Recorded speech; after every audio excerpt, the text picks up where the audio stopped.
भारतीय जनता पक्षाच्या वतीनं नांदगाव खंडेश्वर येथे वीज बिलाची होळी करण्यात आली।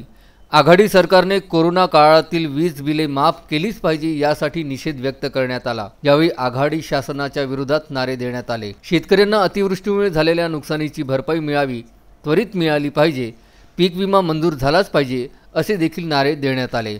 शेतकऱ्यांची शेतीची मोटर पंपची लाईन आठवडाभर राहावी याकरिता हे आंदोलन करण्यात आले।